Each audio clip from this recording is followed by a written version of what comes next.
money extrapolates who you are. If you live a simple life, you don't have too much importance towards money, and the happiness that you get is outside money. If your happiness is based on how much you have, you're gonna be unhappy all your life. Whatever you earn, you don't spend it all. I would say that's probably the first step. So make sure that you don't live above your means.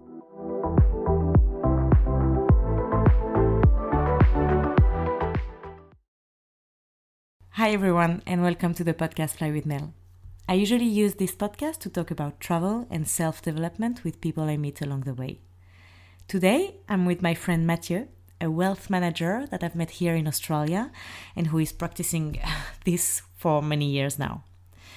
We wanted to talk about a big subject today, which is, can money buy happiness? Yes or no? We're going to discover that today. So take a seat and enjoy the flight.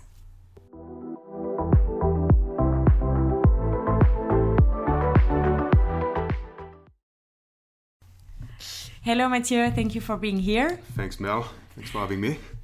It's your first podcast, so welcome and good luck. Thank you. It's going to be all right.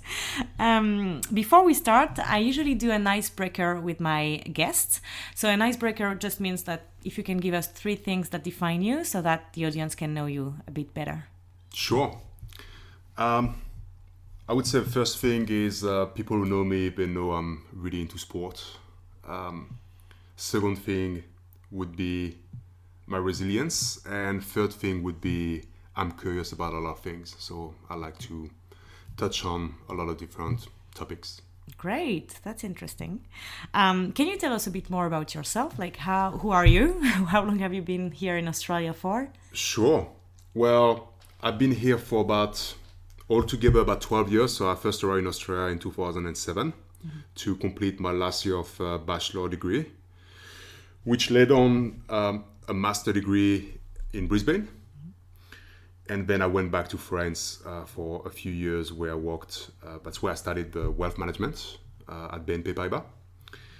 Then I came back here in about 2013, 2014, and that's when I started to work in the financial industry in Australia. So altogether, I would say I've got about 10 years of experience in wealth management between France and Australia.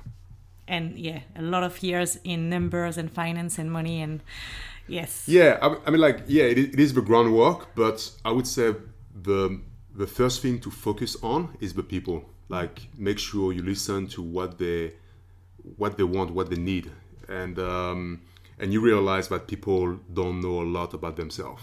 Like, it's when you ask good questions that you discover a lot of things that they don't even know themselves. Okay. So that's what I would say a good financial advisor or wealth manager, whatever you wanna say, is. Like, it's about asking questions. It's about being there for your clients. Okay, that's interesting. This is the part that I didn't know. Well, hopefully you don't know a few things, so I can tell you a few more things during the podcast. Of course. This is why we're here. So thank you for that, Matthieu.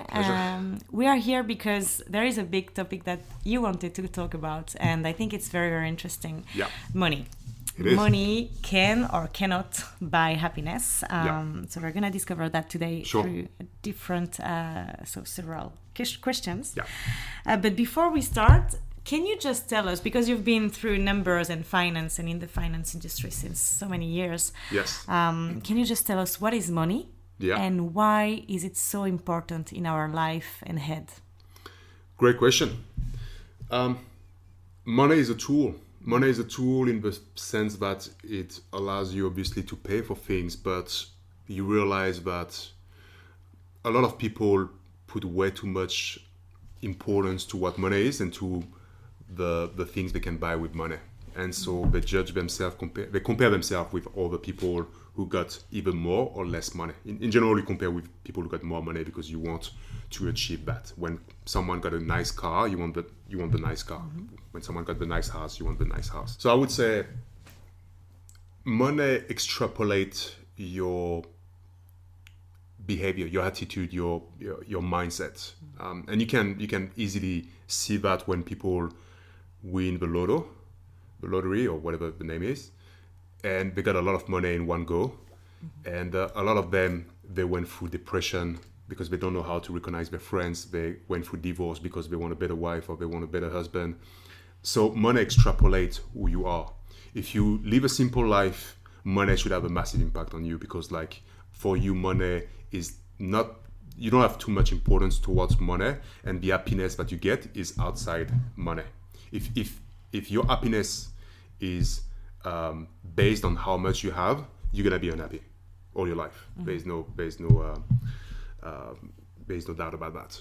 Okay, so we should tell and remind ourselves that money is just a tool, as you said before, and not something that should take so much space and importance in our life. But do you think it's like, how can we, or just from what you're saying, do you think it's really, really important to build really a good relationship with money? It's essential, because I've got a few examples that I could give you where some people, they build their happiness, some build their happiness because of like around money. So they spend a lot of money. They feel like they're important because they earn a lot of money. I've got a guy who was in his 30s, who was making like, I don't know, maybe $300K a year, spending it all like in really stupid things. And he was in the red every single year. Like he had to, even if his investment account was really small, he had to take some of the money to pay for his bills. Okay. So he didn't treat money with, he wasn't smart about money. And then on the other side, you had a lady who was like, I don't know, making maybe 120,000, you know. But she lived in a means. And she was like, her happiness was not around money, it was around other activities.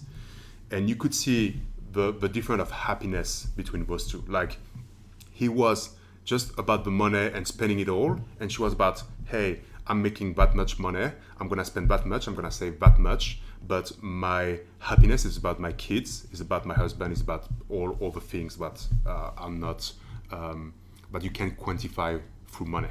And this is, if I got an advice and that you get to remember, is don't compare yourself to other people.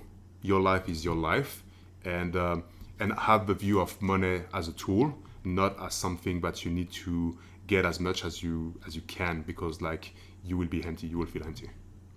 Yeah, I think you're definitely right. But the feeling of feeling empty and all of this, I think it's a big work around self-development and be happy with yourself, love yourself and everything. So you're definitely right. And I think it's a big work that you have to do, but just saying and reminding yourself, money is just a tool. Where is my happiness? Where am I happy? And which kind of activities in my life are making me happy, and not like the material things. Yeah. But sometimes maybe some people are just very, very happy with material things, but True. Maybe there is just a limit, or you have to define what really makes you happy on the long term, and not just like for like just for 1 minute or one week of showing off. And I've been obviously in wealth management for over 10 years. And of course, I'm human, so I compare also myself to what people have and what people don't have. But I'm lucky enough that I've seen so many people during my career with different approach to money. Some people who get like hundreds of millions, and they're really happy, but not because of the money, because of the use of the money towards charities or whatever they do on the not-for-profit side. And on the other side, you got people who earn like 200 or 300K. They can't save any money because they spend it all, and they think like they own the world. But so they compare themselves to people who don't earn as much. But their happiness is just based on buying things that cost a lot of money, but it's empty. You can't like, it's about the experience. Like when I dealt with people who are in their 70s or 80s and got lots and lots of money, it's not about, they know they're gonna die. It's, I'm gonna be really straightforward with you. They know they're gonna die at some stage, right? So it's not about, hey, I've got that much on my bank account. It's more about, what can I do with this money to help as many people as I can, right? And if you get this approach with your own money, even if you don't have like $100 million in your bank account, but you get like enough money to live, right? You need to live within your means. That's the first rule. Like, you don't overspend. You don't buy your car on a loan, on a credit. You don't try to buy a house which is like 2 million when you can't really afford the loan. You need to live within your mean, and then trust me, happiness will come from all the factors, not just the money. Thank you for sharing this. Powerful. I wanted to talk a bit about the dark side of money, of course, because you've been in the finance and wealth management industry for so many years. You have been seeing and helping a lot of people in this, I guess. Can money complicate our life? It definitely does. Like your approach to money, your attitudes towards money will have an impact on your relationship with other people as well. And the number of people who are married or in a relationship who they want to hide things from their partners is insane. Like some people, they don't know that their partners got a house somewhere, or they don't know that they got some money somewhere, or they don't know that they're in the will of the other. There's not much money coming to on their way. So money obviously complicates a lot of things. Even if you think like things are going well, money is a taboo. People don't want to talk about money. Like a lot of people are scared talking about the money, feel like they're gonna be judged, whether they're rich or they're poor. But if they're rich, in general, they want to hide sometimes they want to hide it because they don't want to feel like someone is interested about them because of the money. So it's like a protection kind of thing. So there's definitely a dark side about the money. So from what you're saying now, it's more about your self-esteem also, and maybe some people are feeding their ego when they're showing off and showing that they have money or whatever. Do you think that money can feed a gap that we have inside ourselves? Well, I guess, and then I'm not a psychologist, so I'm not gonna get in this field too deep, because I would think I'm probably out of my way. But as I said at the beginning, money reveals who you are. A lot of people got a self-esteem issues, whether it's how they look, but sometimes it's how much they earn. And a lot of people think what they earn is what they're worth in real life. Like the value of their life is based on how much they have. So some people, to compensate on that, they will buy a lot of stuff that they don't even need, just to impress other people, to make them feel that their life is so amazing. And I'm not on Instagram, but I'm a bit of a dinosaur here. But, not a social media guru, yes. But the number of people you see taking pictures on Instagram, and the minute later you see them, but you're like, dude, you're really unhappy in your life, but on your picture you seem to be really happy about your life. So it's about faking it, and a lot of people like to fake it. Yeah, it's true. So what advice would you give to these kind of people who are constantly stuck constantly in this spiral of wanting to accumulate more, having more money and showing, and Well, I'm not sure I'm gonna be able to help them through a podcast, but what I would say is, you never know. I know. One advice True, can. That's right. But I would say live within your... Like, I'm a financial advisor. I've seen a lot of different personalities with money, a lot of different people who either earn a lot of money or not, doesn't matter. So my experience is you live within your mean, and you build your happiness through the experience you have, whether it's like music or sport or people or restaurant, or whatever makes you happy outside of money. Money shouldn't be the focus. I'm not saying, if you like amazing cars and that's your passion, then money is going to be a contributor to your passion. But if, you're fairly simple, like I would say people are fairly simple, they enjoy simple things like being around people and going to restaurants with their friends, and enjoy maybe going on a trip for a week or something like that. Dude, this this should be your main focus of happiness, not how much you need to make to get the bigger car or the bigger house or whatever it is. Yeah. Okay. I want to say something. That's my opinion. So maybe some other financial advisor will tell you, hey, money is everything, money is happiness. But I've been raised in a certain way and I worked in a certain way with my clients, and that's how I approach things. So just a disclaimer here. Yeah. Thank you for that. But it's true that I know you since some years now, and it's true that you have a very simple life. Like you have a way, like simple way of living, I would say, which is very, very funny. I mean, funny is not the word, but for someone who is always working with money, to not be the kind of person who is showing it, is like, yes. I'm not money hungry.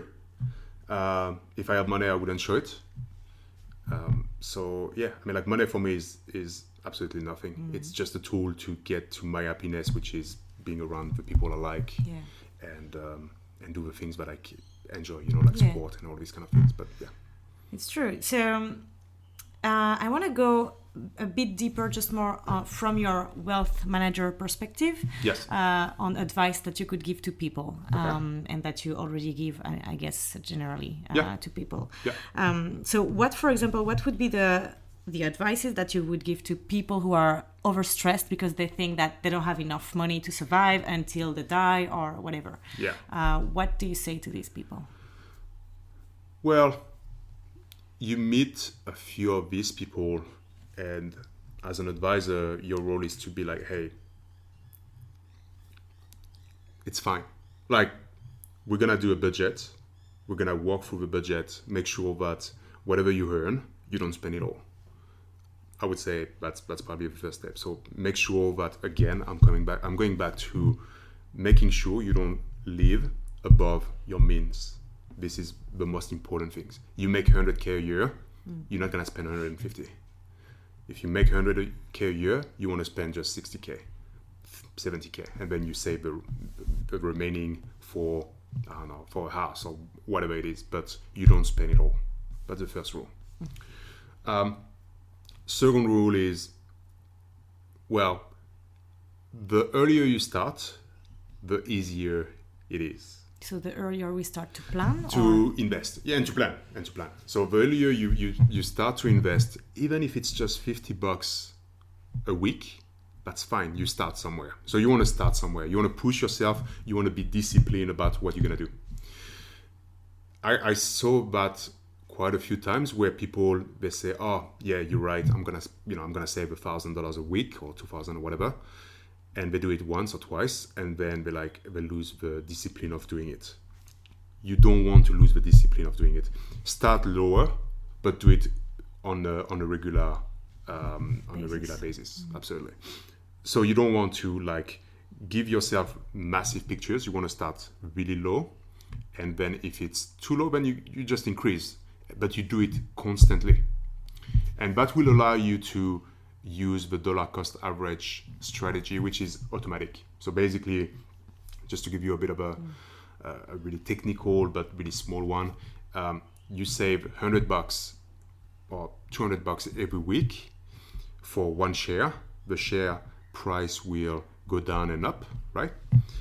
So you will buy more units or less units depending on the week, right? Because the price obviously is volatile. But at the end, in 10 years, basically you would have an amount of units, and it would have gone through highs and lows. And by using that, basically you use the power of just being disciplined. So you'll have more units, but it's just you spend 10 grand in one day. No, you didn't spend 10 grand in one day. You spread the 10 grand over the 10 years. And basically, you would have probably more units because the price just goes up and down.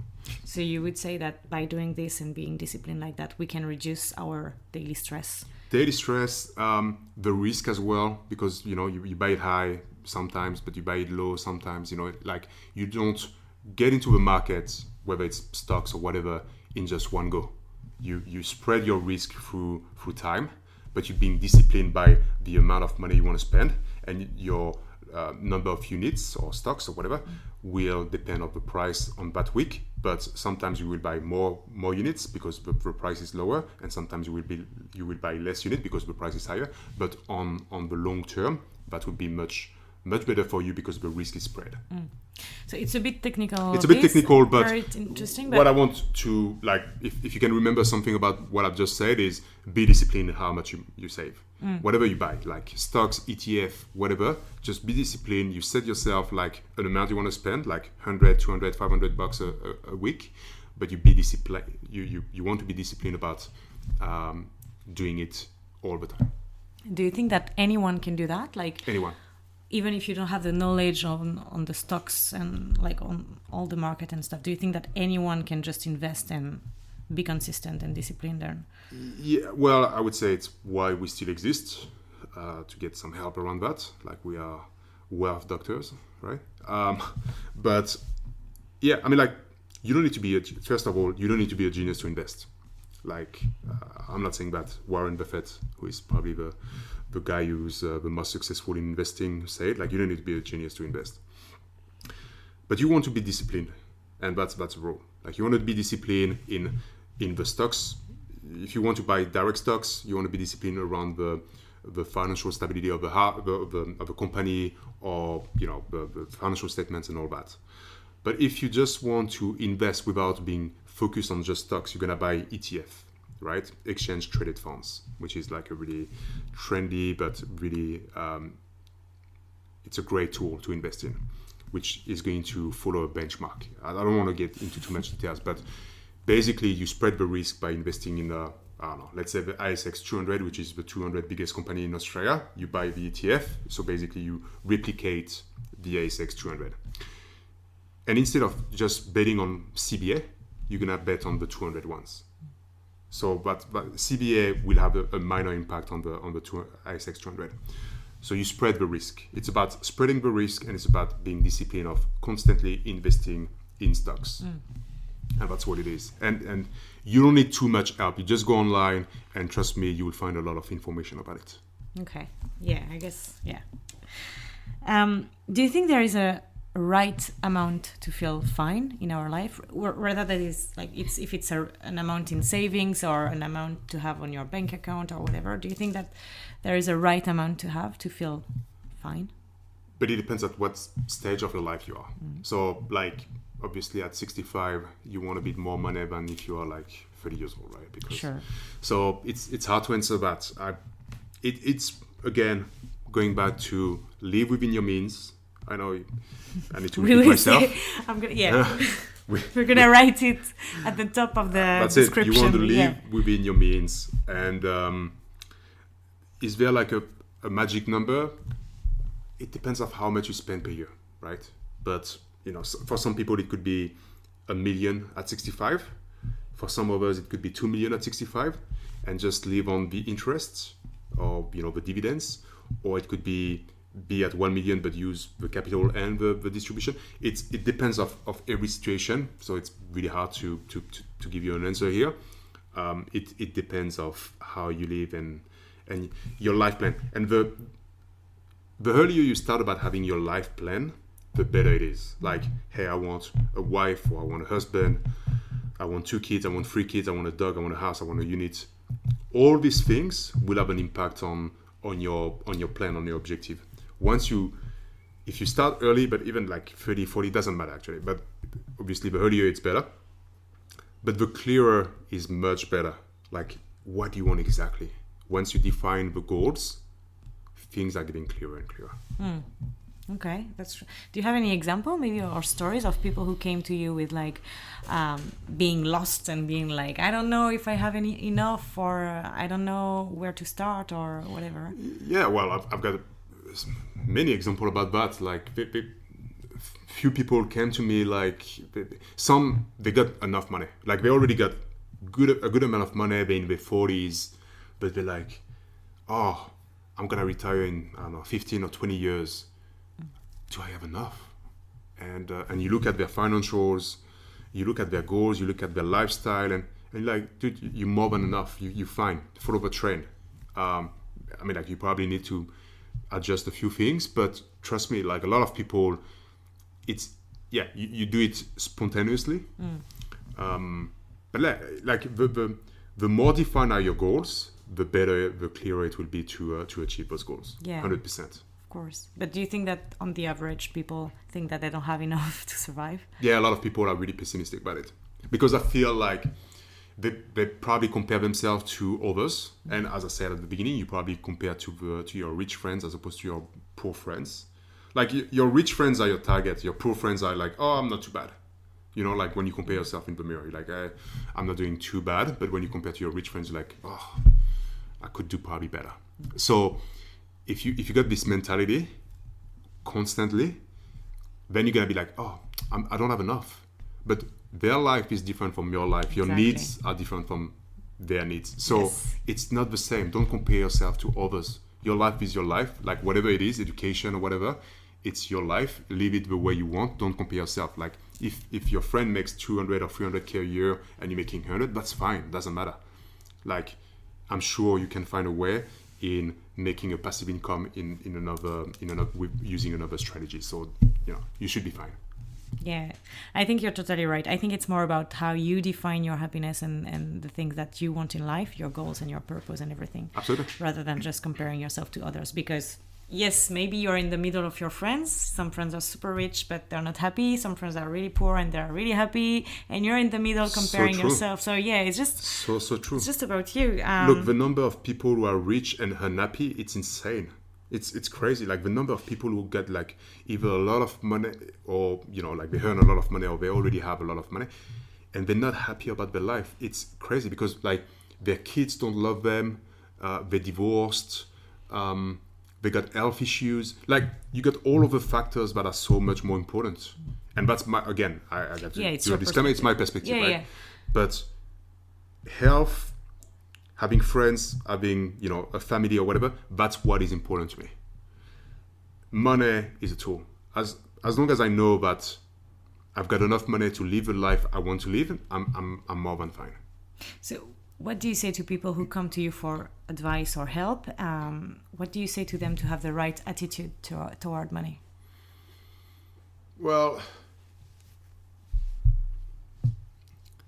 I don't know if I tell them what to think because I'm not that kind of guy, but I probably would define their goals and needs.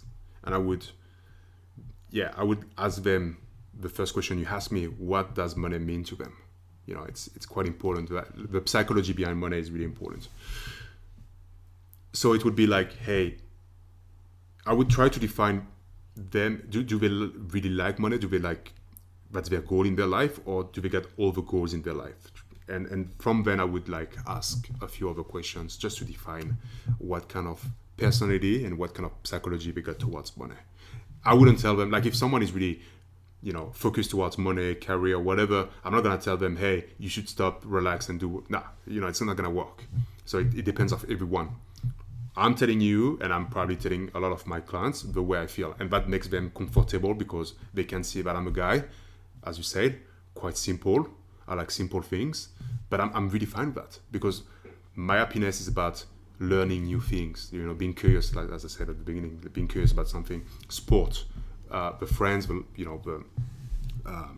people I'm with. That's what is important to me. The money is just a tool for me. And we are wrapping up. We're wrapping up. I know, because that's again, it's your approach to money. Yeah, which is good. Thank you for sharing all of this, Matthieu. Do you have any last advice that you want to share with people about money cannot buy happiness? Well, I would probably just repeat the things that I've said, what you need to remember. Money isn't everything. Money isn't happiness. You should build your happiness through other areas, family, sport, traveling, whatever. But money should define your happiness. Second thing is be disciplined. If you're disciplined about the money, about savings, that's great. And you'll achieve great things. Because as I think it's Albert Einstein who said that, but compounding interest is the 7th or 8th wonder of the world. Like the compounding, the power of compound interest is one of the most powerful things in the world. Just check online for more details, but it's fantastic. And And don't compare yourself to others. That's also, I see that way too many times. And some people, they exhaust themselves at work to earn some money. They don't see their life, they don't see their wife, they don't see their kids. Is that the life you want to have?